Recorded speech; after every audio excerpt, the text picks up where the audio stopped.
Alright, hey guys, it's another deck profile. This is pretty much an update to the one I had before. This is Red Purple Law. I've already done a deck profile on this. I will say that this one is way better than the one I had before. Instead of the 10 drop Luffy, I added some other different cards in, minus some cards, replace some cards. So let's just get right into it. Red Purple Law, right? Minus 3 Dawn.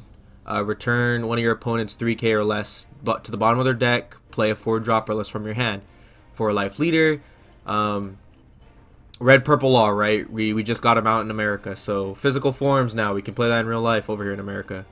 Of course, let's start it off. So of course we have the 4 Otamas, 2Ks, minus 2k to an opponent. Helps you with leader ability. Minus his power so you can get that leader ability off. We have 4 Brooks, another counter, another 4 drop you could play off of leader ability. Not to mention it's a 6k attack and you minus 2k to 2 of your opponent's characters. So it's Otama's ability, but you get a 6k attack off and you get to minus 2k to 2 of your opponent's characters instead of just 1. If you're building this deck in real life, you don't have the cards, right? There are some cards you could substitute it out for. We'll get onto that later. I'm going to go into full depth with this one because there's a lot to talk about, so this deck profile might be longer than usual. Next up, I run 3 of the 3 drop Rush Zoros, right? Another way to get aggression off, another thing you can play off a leader ability. Just another way to get another 5k attack off. Next up, I run 3 Gordons. This is the one that you put to the bottom of your deck, you minus 3k to your opponent. Another ability that works with leader ability, plus it's minus 3k instead of minus 2k. So, pretty good for just a 1 drop. Again, you can't counter with them, but you're mostly using it for the utility of the ability. So, hey, bars. Next up, I run the 4 drop 5k Trafalgar Laws. It's just Otama, but it's an Otama that can attack pretty much. And it's not a 2k, but you can still counter with them, so not bad. It's just Otama in attack stats pretty much. Another thing, if you're playing this in real life and you can't get this card because this card is actually a promo card, you can only get it from certain film set, I think. If you can't play this card, there's another nice substitute you can switch it out for in real life if you can't get this card. You can switch this out for the 5 drop 6k Alabasta Zoro. It does the same exact effect, except it costs 1 more. You can still counter with it, and it's a 6k attack. So again, if you can't get this card, because again, this is a promo card from a certain set that you can't find anywhere, you can't buy online, you can switch this card out for a nice 5 drop 6k Alabasta Zoro. Again, does the same exact effect. You just can't play the Zoro off a leader ability because Zoro is a 5 drop. So, IRL standpoints, yeah, if you can't run this one, run the Zoro. But since you're in the sim, run this one. Next up is the 6 drop Sanji with Rush. This card gets Rush if your opponent has a 5k power or more on the board. Most likely they will, because by the time you summon this, which by the time you'll have 6 Dawn, they will have a 5k on the board. So pretty much what you do is you summon this guy, right? Because they'll have a 5k, swing with him, then use your leader ability, minus 3, return something that they have 3k or less on the board. So not bad. It's pretty much just Rush Zoro, but the Rush is applied through certain circumstances. But 6 drop, 6k Rush, plus it's counterable, so not bad. That's why I only run 2 of him. He's technically, funny enough, he's technically the big body. He's the big body of this deck instead of the 10 drop Luffy. Because you're minusing Dawn, you're not really going to get up to 10 as much. So this is your big body. Yeah, you think you should run more, but early game, you're pretty much attacking with your 4 drop and your 3 drop and your other 4 drop. So like, and then this 4 drops. Like early game, you're really attacking with a lot of 5Ks, and then this is your big body for like later plays. So that's why I only run 2 of them. You're mostly doing all your damage with all the stuff you play off a leader ability or you set up for. So yeah, that's why I only run 2. Next up is the 2k Jinbei. The 2k Jinbei is pretty much just Brook, except he has 2k counter, he costs less, has less attack, and you have to attach a Dawn to him just like Brook, but because he's only going to be a 3k attack, what you can do is starting turn, you can summon him next turn, put 3 Dawn onto him, make sure he's at 5k, swing, minus 2 to something, and since you put the 3 Dawn onto him, and minus 2k to something that's 5,000 power or less, you can then minus the 2k to the power of the 5k on his board, and pretty much right after you attack, minus the 3 Dawn you put onto Jinbei, and return that character, play something from your hand. So Jinbei is very situational. He's just really good because he's a 2k. He does the same exact effect as Brook. It's just early game Brook, pretty much very early game Brook. So yeah, That's pretty much Jinbei. He's 2k counter most of the time. But if you really want to minus something, by all means, summon him early game. Save him for later. There is a card you could change, add to this to change it up to make it so you don't have to set up for attacks to get the minus power off, but we'll get into that later. So next up is the Ein. In the old deck profile, I actually ran 4 of these because this is ramp. I figured out that if I wanted to add some more stuff in and be more aggressive with this leader, I chose to minus her down to 2 because not only is she not counterable, she's just pretty much another 4 drop 5k body, which I have enough of that already do pretty good abilities. So like, even though she is ramp, you ramp it rested. It's also just another ability, another card you can play off of leader ability that ramps for you. But I only run 2 because most of the time you're ramping with Jean Bart now, or you're ramping with Beppo.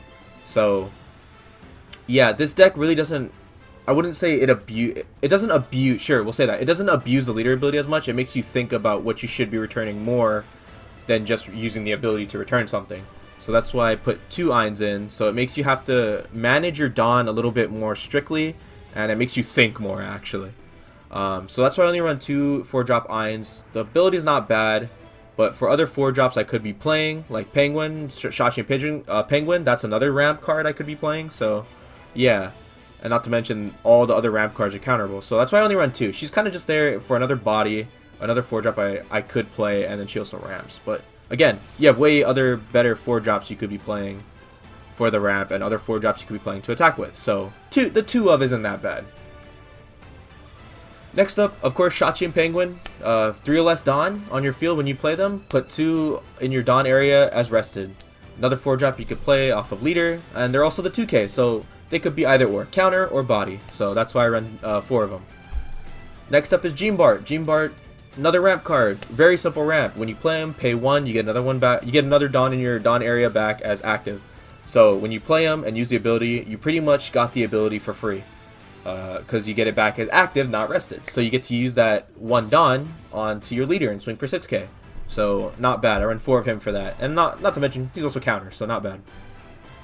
Next up is the 4-drop blocker loss. Of course, 4 of him, right? Really good Dawn -1 ability. He's a blocker.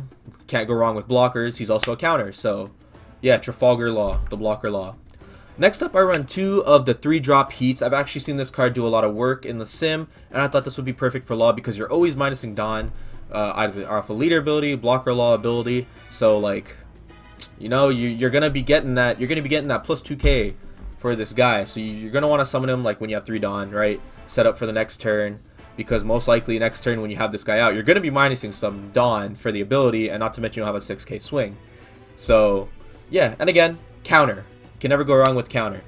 So yeah, he's in here for just pretty much more aggression. He's an aggressive purple in this deck. So that's why I only run 2 of him, because again, if you're using leader ability or you're summoning something out first, you're probably going to be summoning out your Brooks or your Zoros or maybe even your 4-drop Laws or something.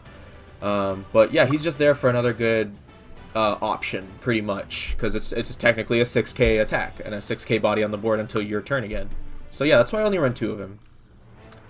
Next up is Beppo, my boy Beppo. I'm going to run 4 of him because he's technically the main ramper, right? He ramps on play, he ramps when he attacks. You have to have less Dawn than your opponent, but again, since you're minusing 3 from the leader ability, you're minusing 1 from blocker Law, you're going to have less than your opponent. You're just going to have less Dawn than your opponent. But because you have so much ramp, you don't have to worry about having less Dawn than your opponent because you have 1, 2, 3, and 4 cards to ramp with. So, yeah, I run 4 of him. Again, counter. Not bad. But I will say Beppo is the better ramper when it comes to the ramping cards. Second is probably Shachi and Penguin because they're going to be helping you get back up to 5 Dawn or 6 Dawn when you play them off a leader ability. So yeah, not bad. So yeah, Beppo, 4 of him.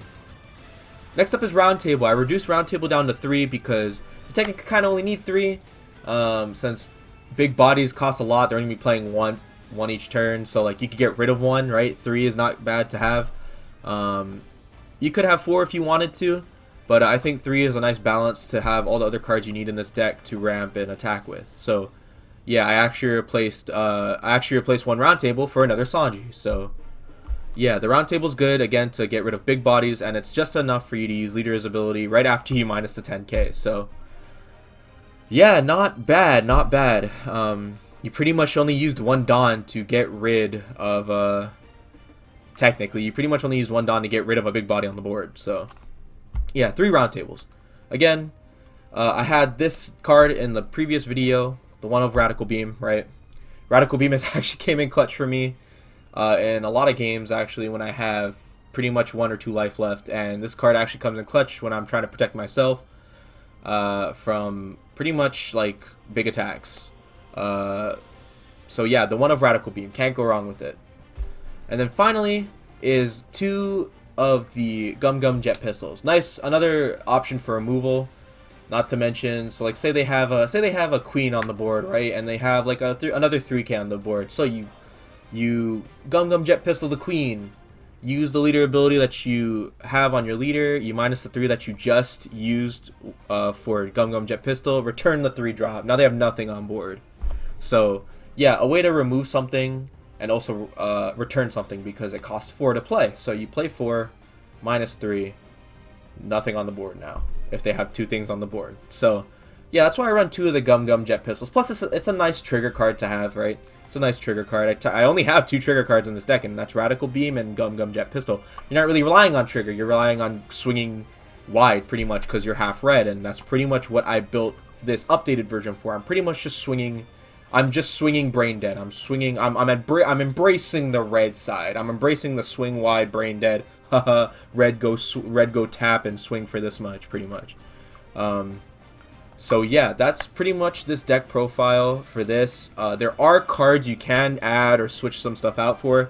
My idea was probably putting in the 7-drop VVs, right? Because you have cards that minus power to your opponent's characters.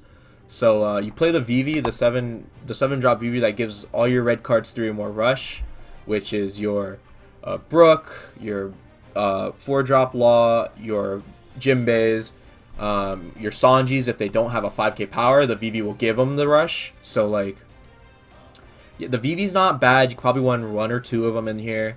Another card you could probably put in is probably Uta, the 4-drop Uta that lets you grab a 3-drop red card from your trash. And because of that, if you add that in here, pretty much you'll be swinging with a lot of your Zoras. So like, you summon Zoro, right? He dies next turn. And then now it's your turn again. You play 4 for Uta, right? Grab the Zoro from your hand, minus 3 with leader's ability, return something 3k, and then play the Zoro you just grabbed off of Uta, all in 1 turn. So you set up for an attack next turn, and then with Uta, and then because of Uta, you grab the Rush Zoro and you attack. So you're pretty much attacking and setting up with the Uta. So it's not a bad switch, right? Uda's not a counterable card, so you could probably switch her out for something. You could probably switch out the Eins for the Uda if you wanted to. But you're probably only running 1 or 2 of Uda as well. So like, you're probably running 1 or 2 of the VV, the 7-drop VV, or you're running 1 or 2 of the Uda if you wanted to switch some stuff out. You could take out 1 of the blocker laws, maybe one of your Gene Barts, because again, your main ramper is Beppo, so like, you could probably take 1 of these 2 out. But again, if you do that, you're pretty much minusing counter, because if you replaced Gene Bart with the Udas, that's no counter. But if you replaced it with the VV, that's counter. So it really depends on how you want to implement those 2 cards in. So you could add Uda, you could add VV for the reds. So yeah, that's pretty much my take on this new updated red purple law deck that I've made. Hopefully this newer version helps, because I will admit the one I made before was kind of bootleg and pretty much I was still working on it. So I'd like to say that this is the one I've come to like more, and this is probably the final product until they add more cards to buff this up even more. So right now this is like a good balance between aggression and ramping. I'd like to say this is more based on aggression than ramping because of all the swings you have, especially with Rush Zoro in here. And if you have the VV, it's going to be way more aggression. So yeah, this is the Red Purple Law updated, and I hope that this deck can somewhat make you guys enjoy playing against this, since you know how kind of this deck works. And pretty much if you play it, then I know you'll have fun. But if you're going against it, maybe you'll understand what we're working with when we play Red Purple Law. Number 1 tip, pretty much just starve them out, right? Starve them out. But that's all I could say. This is the Red Purple Law, and I hope you enjoyed this deck profile. Hopefully it helped.